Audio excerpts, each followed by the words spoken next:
O assunto hoje é para as gravidinhas. Não queremos assustá-las, mas vamos falar de um assunto recorrente ultimamente, que são as trombofilias na gravidez. Segue a gente aí nesse vídeo que a gente vai explicar algumas coisinhas.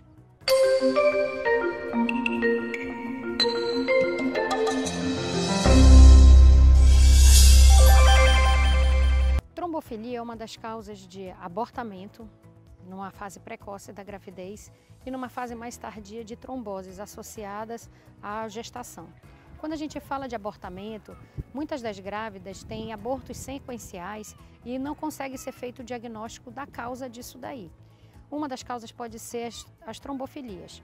Elas estão associadas a alterações da coagulação do sangue. Nós temos alguns anticoagulantes endógenos no corpo e esses anticoagulantes podem interferir com o processo de implantação do feto na parede uterina e no seu desenvolvimento, provocando os abortamentos precoces. Então, se você teve algum episódio de aborto recorrente, uma das coisas que tem que ser investigada são as trombofilias. Numa fase mais tardia, elas são responsáveis pelas tromboses e principalmente associado ao quadro mais grave, que seria a embolia pulmonar. A deficiência da proteína S, a deficiência da proteína C e as alterações da antitrombina 3 podem alterar o status do sangue.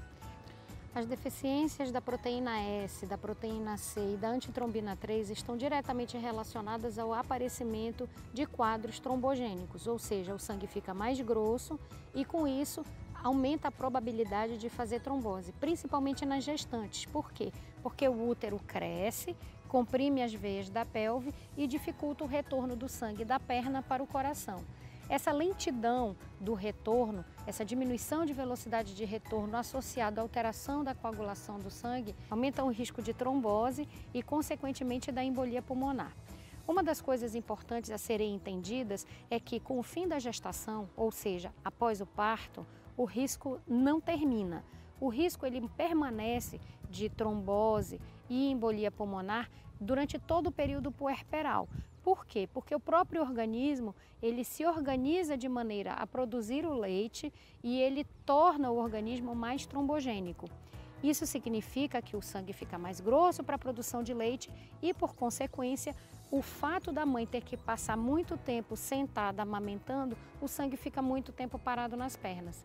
Na prática, juntam dois fatores que a gente já discutiu anteriormente, que é o sangue parado e a alteração da coagulação do sangue, que propiciam o aparecimento da trombose. Então, você que está grávida, se preocupe em, primeiro, movimentar-se. A movimentação é importantíssima durante todo o período gestacional e no período puerperal. Então, um bom acompanhamento pré-natal, uma ginecologista de confiança que acompanhe você durante toda a gestação, se movimentar é importantíssimo, mas a gente não quer que ninguém seja triatleta durante o período gestacional. O importante é botar o corpo em movimento, evitar ficar horas demais sentada, hora demais em pé. Durante o segundo e o terceiro trimestre de gestação, por causa do crescimento do útero, muitas das gestantes não conseguem fazer caminhadas por uma série de dificuldades. Então, a hidroginástica é um recurso que pode ser usado para evitar impacto na coluna, no joelho, para aquelas pessoas que têm uma idade que já tem algumas alterações relacionadas ao próprio envelhecimento. Antigamente, as mulheres engravidavam muito precocemente, 16, 17, 18, 19 anos.